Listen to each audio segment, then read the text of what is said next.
Ya, kita lanjutkan ya. Berikut beberapa aplikasi pembelajaran yang dapat digunakan dalam e-learning atau pembelajaran daring. Ada learning management system, contohnya seperti Google Classroom ya, seperti yang kita gunakan dalam perkuliahan ya. Kemudian ada Moodle, Microsoft Teams, Edmodo, Edlink, Camilo, Schoology, Kuiper School dan sebagainya. Kemudian ada juga Vicon atau video conference, ada Google Meet, Big Blue Button, Team Meetings, Skype, Webex, Zoom, Cyberlink U, Meeting, dan Free Conference. Mungkin kalian paling sering menggunakan Zoom ya untuk video conference, atau Webex misalnya, atau Google Meet. Itu 3 yang paling populer sekarang. Kemudian ada juga aplikasi untuk pembuatan kuis atau evaluasi atau assessment. Ada Google Form, AIO CBT, Microsoft Form, Kahoot, Mentimeter, iSpring, Quizzes, Proforce, Quizzes, dan sebagainya. Mana yang paling familiar dengan kalian ya? Mungkin ada Google Form, ada Mentimeter, ada Quizzes ya. Kemudian ada multimedia. Wah, multimedia ini banyak sekali ya. Sini ada contohnya Powtoon, Video Scribe, Xpli, Edpuzzle, Smart Apps, Creator, kemudian ada Articulate Storyline, Video Editor juga macam-macam sekali. Ada bawaan yang dari laptop ya, video editor dari Microsoft, kemudian dan seterusnya. Nah, media sosial juga ini banyak digunakan dalam e-learning, mulai dari WhatsApp ya, seperti yang kita sering pakai. Kemudian ada Instagram juga bisa dalam bentuk live ataupun misalnya postingan. Kemudian Facebook. Nah, ini kemarin saya juga baru lihat ada kelas yang menggunakan Facebook grup Facebook. Jadi enak ya, mau posting video, mau komentar dan sebagainya, itu enak sekali fasilitasnya di Facebook. Kemudian ada Twitter, Kaizala, dan YouTube ya. YouTube juga kita sudah sering, YouTube juga sudah sering kita gunakan. Nah, bagaimana pelaksanaannya e-learning ini? Ya, setidaknya ada 2 macam ya, yaitu synchronous dan asynchronous.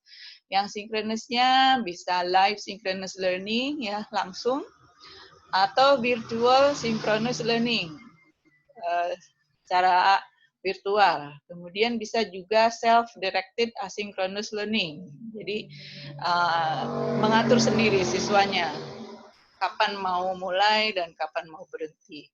Kemudian ada kolaboratif asynchronous learning. Jadi berkolaborasi, bekerja secara bersama-sama, bisa juga dengan cara blended learning. Jadi e-learning ini banyak sekali aplikasinya, tinggal divariasikan. Cuman memang kalau sekarang masih karena belum bisa tatap muka, jadi lebih banyak yang virtual ya.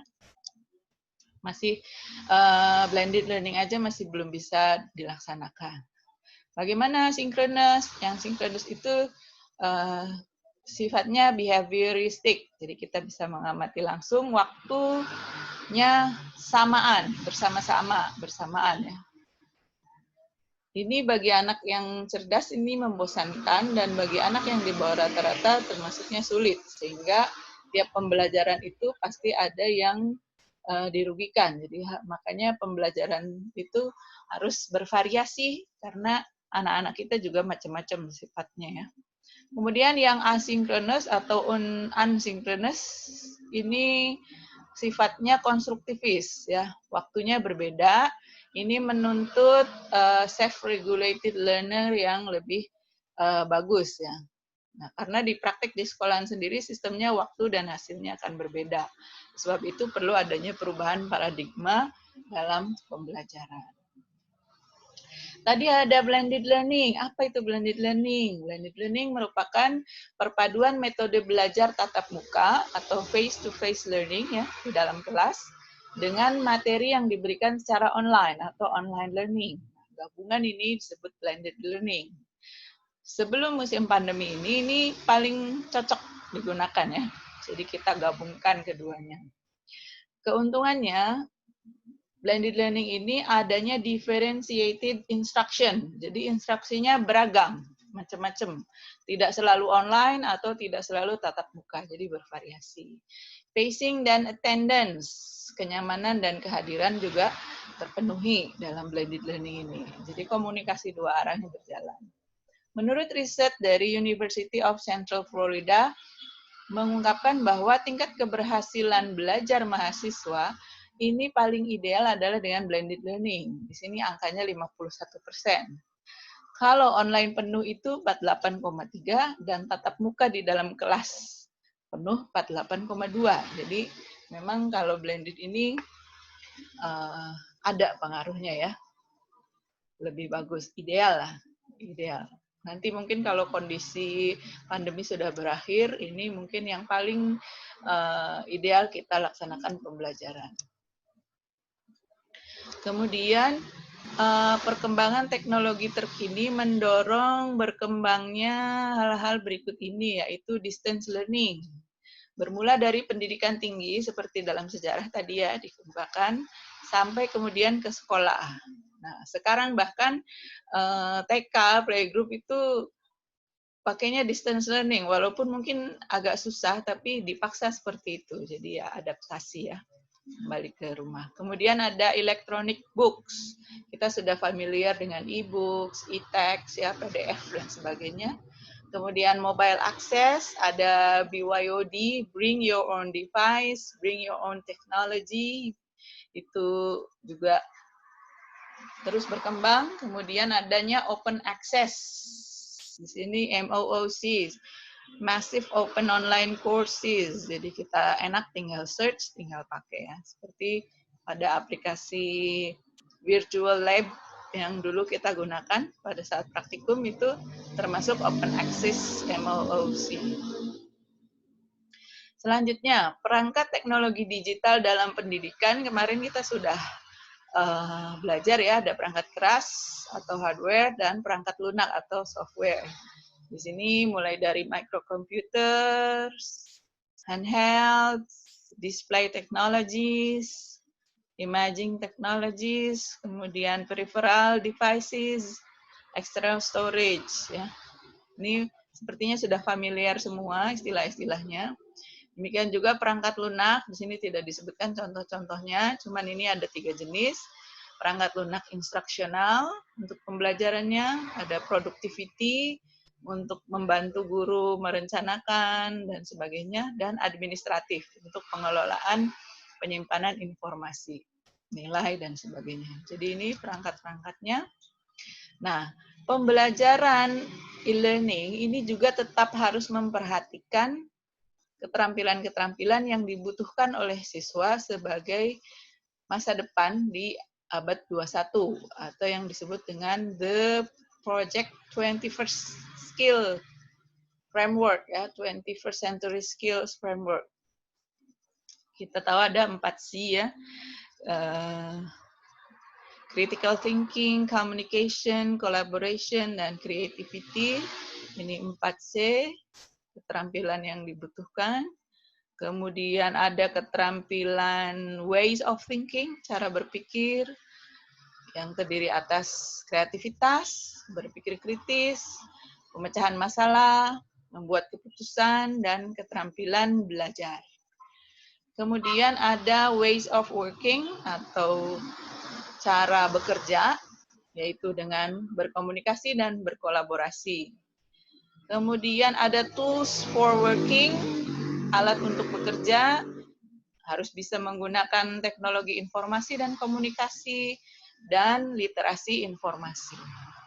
Dan kemampuan untuk hidup di dunia atau skills for living in the world, ada citizenship, kewarganegaraan, life and career, personal and social responsibility, ini harus juga dikembangkan. Jadi walaupun dalam pembelajaran elektronik ini tetap harus diperhatikan. Walaupun tidak selalu dalam satu pembelajaran masuk semua keterampilan, setidaknya satu persatu dibangun ya. Nah ini yang 4C tadi, collaboration, communication, creativity, dan critical thinking. 21st century skill. Selanjutnya, juga harus diperhatikan komposisi yang berbeda dari setiap jenjang pendidikan antara konten, pedagogi, dan teknologi. Di sini ada skemanya, saya ambil dari salah satu webinar ya, bahwa kalau untuk anak SD itu teknologi digunakan untuk lebih besar ke pedagogi. Sementara untuk anak SMP itu agak besar pedagogi dengan konten yang agak sedikit besar juga. Sementara untuk SMA itu pedagoginya semakin sedikit, kontennya yang semakin banyak. Dan di perguruan tinggi tentu saja konten yang paling banyak dengan sedikit pedagogi, karena disebutnya juga pedagogi untuk orang dewasa kalau di perguruan tinggi. Sangat berbeda dengan pedagogi untuk anak-anak. Jadi ini harus diperhatikan juga pada saat menyusun pembelajaran untuk e-learning ya, pembelajaran elektronik. Nah, sementara itu untuk menyusun pembelajaran, media pembelajaran e-learning untuk biologi sebagai sains harus juga memperhatikan hakikat biologi sebagai sains, yaitu adanya pengetahuan, keterampilan, dan sikap. Pengetahuannya sendiri yang kita sebut literasi sains atau literasi biologi, ada pengetahuan konten, pengetahuan prosedural, dan pengetahuan keilmuan. Ya, pengetahuan konten misalnya menjelaskan suatu fenomena ilmiah. Tujuan pembelajarannya kan bisa menjelaskan. Kemudian pengetahuan prosedural itu merancang dan mengevaluasi penyelidikan ilmiah. Yang kita tahu ya, langkah-langkah penyelidikan ilmiah ada merumuskan masalah sampai ke berkomunikasi. Kemudian pengetahuan logika keilmuan juga dalam menafsirkan data dan bukti secara ilmiah. Nah, ini harus mencakup semuanya. Jadi harus diperhatikan juga. Juga bahwa belajar biologi sebagai sains itu belajar seperti ilmuwan mengembangkan sains. Harus ada eksplorasinya, eksperimennya, dan mengajak berpikir. Oleh sebab itu, dalam belajar biologi sebagai sains, aktivitas belajar hendaknya meliputi ke semua aspek-aspek ini, baik dari pengetahuannya, keterampilan sikapnya, dan kegiatan eksplorasi, eksperimen, dan berpikirnya. Nah, nanti tinggal dibagi saja. Untuk KD yang mana pengetahuan konten eksplorasi, KD mana keterampilan bereksperimen, KD mana sikap untuk berpikir, dan seterusnya. Jadi, memperhatikan ini juga ya. Nah, kemudian poin yang penting dalam teknologi pembelajaran ini adanya hubungan antara guru dan teknologi dalam pembelajaran, ya, khususnya bagi siswa. Jadi, guru dan teknologi ini perkembangan teknologi selalu lebih cepat daripada perkembangan guru. Namun, guru selalu lebih penting daripada teknologi. Kemudian, teknologi terdahulu masih dapat digunakan dengan dikombinasikan dengan teknologi terkini. Jadi, kalaupun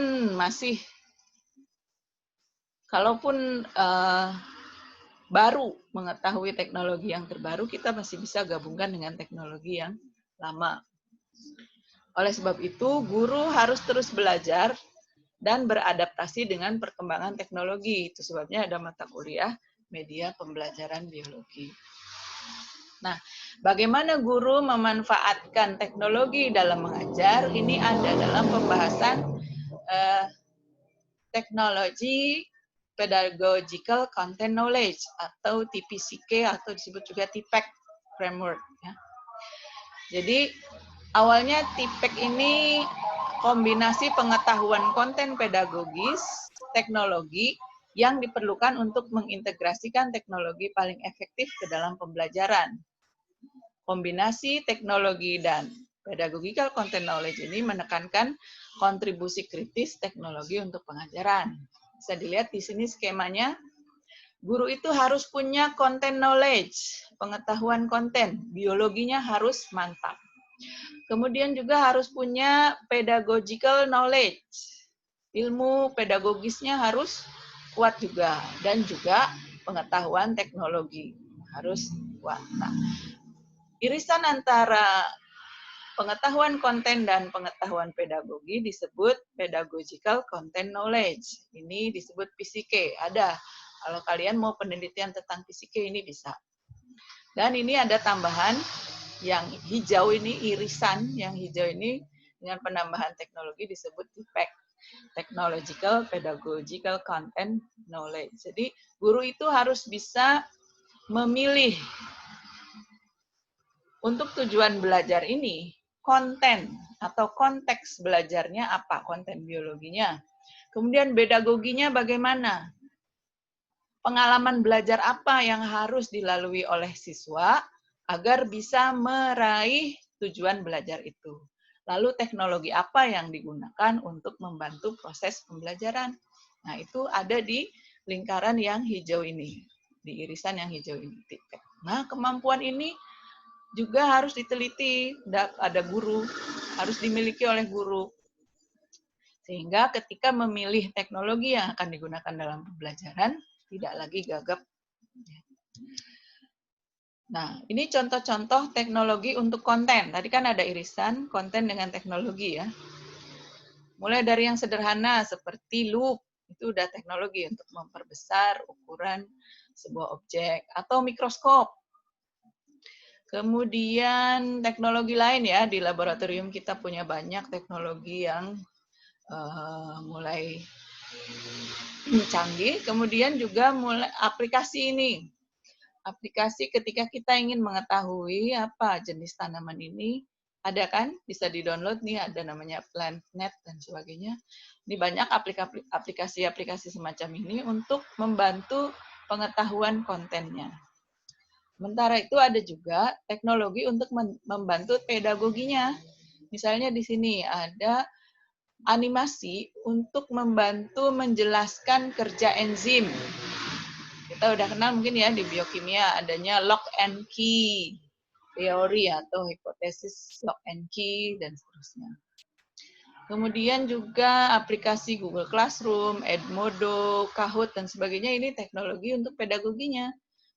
Untuk menyusun pengalaman belajar apa yang harus dilalui oleh siswa. Jadi, kalau teknologi untuk konten dan teknologi untuk pedagoginya sudah paham, guru ini bisa menentukan bentuk pembelajaran seperti apa yang dialami oleh siswa, walaupun dalam kondisi harus daring atau online. Jadi demikian materi untuk e-learning hari ini. Sampai jumpa di pertemuan berikutnya.